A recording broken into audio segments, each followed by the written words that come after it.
नमस्कार दोस्तों, आपका स्वागत है हमारे इस YouTube चैनल पर।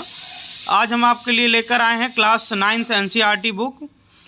Class 9th history NCERT book में जो विषय सूची है, इसके अंतर्गत हम पढ़ेंगे सबसे पहले फ्रांसीसी क्रांति। फ्रांसीसी क्रांति के बाद यूरोप में समाजवाद और रूसी क्रांति। उसके बाद जो इसका तीसरा चैप्टर है उसमें पढ़ेंगे नाजीवाद और हिटलर का उदय। इसके अलावा जो चौथे चैप्टर में पढ़ेंगे वन्य समाज एवं उपनिवेशवाद, फिर आधुनिक विश्व में चरवाहे, और फिर किसान और काश्तकार। तो दोस्तों शुरू करते हैं आज इस NCERT से। फ्रांसीसी क्रांति जो पहला चैप्टर है उससे शुरुआत करते हैं आज। तो चलिए फ्रांसीसी क्रांति, तो बात करते हैं फ्रांसीसी क्रांति की। 14 जुलाई 1789 की सुबह पेरिस नगर में आतंक का माहौल था। जो फ्रांसीसी क्रांति हुई वो 14 जुलाई 1789 को हुई। तो ये फैक्ट है, एक इसे याद करना है कि 14 जुलाई 1789 की सुबह पेरिस नगर में आतंक का माहौल था। सम्राट ने सेना को शहर में घुसने का आदेश दे दिया था। लोगों में अफवाह थी कि सेना को नागरिकों पर गोलियां चलाने का आदेश दिया जाने वाला है। लगभग 7,000 आदमी और औरतें टाउन हॉल के सामने एकत्र हुए और उन्होंने एक जनसेना के गठन का निर्णय किया। अब जनसेना को हथियार चाहिए, तो हथियारों की खोज में वो बहुत सारे सरकारी भवनों में जबरन प्रवेश कर गए। अंततः सैकड़ों का एक समूह पेरिस नगर के पूर्वी भाग की ओर चल पड़ा और बास्टील के किले की जेल को तोड़ डाला गया। जो बास्टील का किला था, उस किले में जो जेल थी उसे तोड़ा गया, जहां भारी मात्रा में गोला बारूद मिलने की संभावना थी लोगों को, और वहां से काफ़ी सारे हथियार मिले भी। हथियारों पर कब्जे की इस सशस्त्र लड़ाई में बास्टील का जो कमांडर था वो मारा गया, कैदी छुड़ा लिए गए। सिर्फ 7 कैदी, बास्टील की जो जेल थी, किले के अंदर जो जेल थी उसमें सिर्फ 7 कैदी थे। 7 कैदियों को छुड़ा लिया गया। सम्राट की निरंकुश शक्तियों का प्रतीक होने के कारण बास्टील का किला लोगों की घृणा का केंद्र था, इसलिए किले को ढहा दिया गया और इसके अवशेष बाजार के उन लोगों को बेच दिए गए जो इस ध्वंस को बतौर स्मृति चिन्ह सजोना चाहते थे। बास्टील के किले को गिराकर और उसके जो स्मृति ध्वंस अवशेष थे उन्हें बेच दिया गया। इस घटना के कई दिनों तक पेरिस तथा देश के देहाती क्षेत्रों में कई और संघर्ष हुए। अधिकांश जनता पाव रोटी की महंगी कीमतों का विरोध कर रही थी। इसके बाद में इस दौर का सिंहावलोकन करते हुए इतिहासकारों ने इसे एक लंबे घटनाक्रम की ऐसी शुरुआती कड़ियों के रूप में देखा है जिसकी परिणति फ्रांस के सम्राट को फांसी दिए जाने से हुई। हालांकि उस समय अधिकांश लोगों को ऐसे नतीजे की उम्मीद नहीं थी। ऐसा क्यों और कैसे हुआ, ये जानने और समझने के लिए हमें कुछ और चीज़ें जानने की ज़रूरत है। इस चित्र में आप देख सकते हैं कि फ्रांस में जो बास्टील का किला है वो, और उसके बाद उसके बाहर जो इस तरह से जन सामान्य एकत्र है और जन सामान्य ने बास्टील के किले को ढहा दिया। तो इस घटना को, इस चित्र को फ्रांस की क्रांति में एक महत्वपूर्ण स्थान हासिल है, क्योंकि यहीं से सारी क्रांति और उन सब घटनाओं की शुरुआत होती है जिससे फ्रांस में इतनी बड़ी क्रांति संभव हो सकी। आगे पढ़ेंगे 18वीं। इसको सब समझने के लिए हमें जानने की ज़रूरत है कि 18वीं सदी मतलब 1750 के बाद उत्तरार्ध में फ्रांसीसी समाज किस तरह का था। तो जो फ्रांसीसी समाज था उस समय वो 3 वर्गों में विभाजित था। पहला था पादरी वर्ग, प्रथम स्टेट, और द्वितीय स्टेट जो था वो कुलीन वर्ग। कुलीन मतलब होता था जो बड़े घरों के लोग थे, जो संपन्न परिवार या ऊंची जातियों के लोग थे। और जो तीसरा स्टेट था वो था बड़े व्यवसायी, व्यापारी, अदालती कर्मचारी और वकील। इसी तीसरे वर्ग में किसान और कारीगर भी आते थे, और इसी में छोटे किसान, भूमिहीन मजदूर और नौकर भी आते थे। तो होता क्या है कि सन 1774 में बूर्बो राजवंश का लुई 16वां, तो लुई 16वां जो फ्रांस का राजा है वो बूर्बो राजवंश से था। तो ये महत्वपूर्ण चीज़ है, फैक्ट है याद रखने वाला कि 1774 में बूर्बो राजवंश का लुई 16वां फ्रांस की गद्दी पर आसीन हुआ। उस समय उसकी उम्र मात्र 20 साल थी। उसका विवाह ऑस्ट्रिया की राजकुमारी मेरी एंतोइनेट से हुआ था। राजारोहण के समय सिंहासन पर जब वो बैठा उस समय उसने राजकोष खाली पाया। राजकोष पहले से ही खाली थे। लंबे समय तक चले युद्धों के कारण फ्रांस के वित्तीय संसाधन नष्ट हो चुके थे। वर्षा के विशाल महल और दरबार की शानो शौकत बनाए रखने की फिजूल खर्ची का बोझ अलग से था। लुई 16वें के शासनकाल में फ्रांस ने अमेरिका के 13 उपनिवेशों को साझा शत्रु ब्रिटेन से आज़ाद कराने में सहायता दी थी। इस युद्ध के चलते फ्रांस पर 10 अरब लिब्रे से अधिक का कर्ज था। कर्ज और जुड़ गया था, जबकि उस पर पहले से ही 2 अरब लिब्रे का कर्ज चढ़ा हुआ था। सरकार से जो कर्जदाता थे अब 10% ब्याज की मांग कर रहे थे।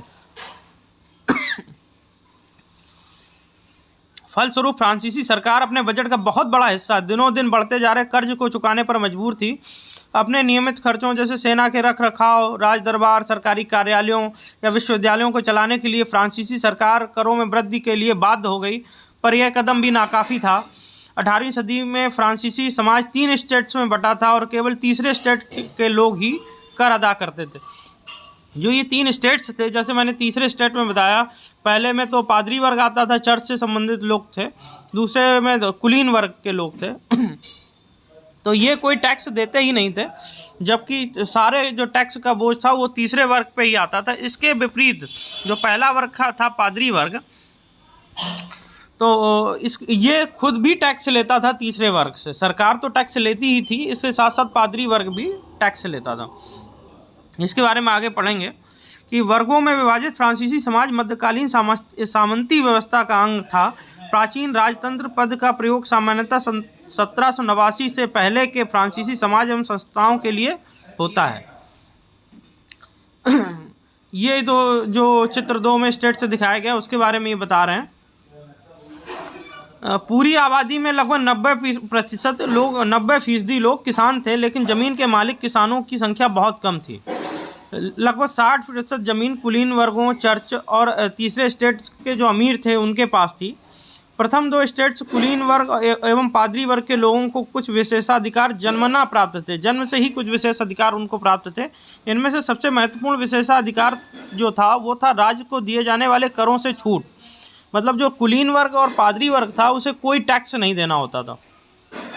कुलीन वर्ग को कुछ अन्य सामंती विशेषाधिकार भी हासिल थे। वह कुछ किसानों से सामंती कर वसूलते थे। जो कुलीन वर्ग था, जो सेकेंड स्टेट्स के लोग थे, वो किसानों से सामंती कर वसूल करते थे। एक अलग तरह का फ्यूडलिस्टिक टैक्स था ये।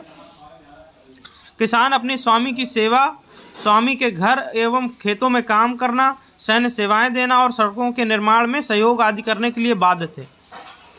चर्च भी किसानों से करों का एक हिस्सा टाइड नाम का एक धार्मिक कर था के रूप में चर्च भी किसानों से वसूलता था। ऊपर से तीसरे स्टेट के तमाम लोगों को सरकार को तो कर चुकाना ही होता था। इन करों में टाइल प्रत्यक्ष कर जो टाइल था वो प्रत्यक्ष कर था और टाइड जो था वो धार्मिक कर था। टाइड चर्च को चुकाना होता था और टाइल जो है वो सरकार को चुकाना होता था। और बहुत सारे अप्रत्यक्ष कर भी जनता से लिए जाते थे। इन करों में नमक और तंबाकू जैसी रोजाना उपभोग की वस्तुओं भी सम्मिलित थीं जिन पर टैक्स लिया जाता था। इस प्रकार राज्य के वित्तीय कामकाज का सारा बोझ मध्यम वर्ग की जनता वहन करती थी। अब आपने इस समय अभी लिब्रे सुना कि फ्रांस पर जो 13 उपनिवेश अमेरिका के आज़ाद कराए उनके कारण 10 अरब नए लिब्रे का कर्ज चढ़ गया। तो लिब्रे जो थी वो फ्रांस की आधिकारिक मुद्रा थी सन 1794 तक, जिसे 1794 में समाप्त कर दिया गया। पादरी वर्ग के बारे में, चर्च के जो विशेष कार्य करने वाले व्यक्ति थे उन्हें पादरी वर्ग से संबंधित थे। टाइड जो था वो चर्च द्वारा वसूल किया जाने वाला एक टैक्स था। यह उपज का 10वां हिस्सा, मतलब 1/10, 10% जो था वो धार्मिक कर ही लिया जाता था। आगे बढ़ते हैं दोस्तों। तो ये इस तरह से एनसीईआरटी ने इसको दर्शाया है कि जो बेचारा गरीब आदमी अनाज, पैसा, फल, सलाद सब कुछ लाता है और मोटू जमींदार सब कुछ स्वीकार करने को तैयार बैठा है, पर वह उसको नज़र देखता भी नहीं है। तो इस तरह से एक समाज का चरित्र चित्रण किया है कि कैसे ये जमींदार बैठा हुआ है और किसान अपना सामान ले जाके इसको देता है। फ्रांस में जो ये स्थिति उत्पन्न हुई, ये कैसे हुई, इसको समझने के लिए हमें फ्रांस के जीवन संघर्ष के बारे में समझना होगा कि जो फ्रांस की जनसंख्या है वो 1715 में 2.3 करोड़ 2 करोड़ 30 लाख थी और 1789 में ये बढ़कर 2 करोड़ 80 लाख हो गई। जब इससे ज़रूरतें बढ़ गई, परिणामतः अनाज उत्पादन की तुलना में उसकी मांग तेज़ी से बढ़ गई। जब किसी चीज़ के उत्पादन की तुलना में मांग तेज़ी से बढ़ती है तो निश्चित ही मार्केट में उसकी कीमतें बढ़ जाएंगी। अनाज की कीमतें बढ़ी, उससे पाव रोटी की कीमत में तेज़ी से वृद्धि हुई। अधिकतर कामगार मजदूर कारखानों में मजदूरी करते थे। उनकी मजदूरी मालिक तय करते थे, लेकिन मजदूरी महंगाई की दर से नहीं बढ़ रही थी। फलस्वरूप अमीर गरीब की खाई चौड़ी होती गई। स्थितियां तब और बदतर हो जाती हैं जब सूखे या ओले के प्रकोप से पैदावार गिर जाती। इससे रोजी रोटी का संकट पैदा हो जाता था। ऐसे जीविका संकट प्राचीन राजतंत्र के दौरान फ्रांस में काफ़ी आम हो गए थे।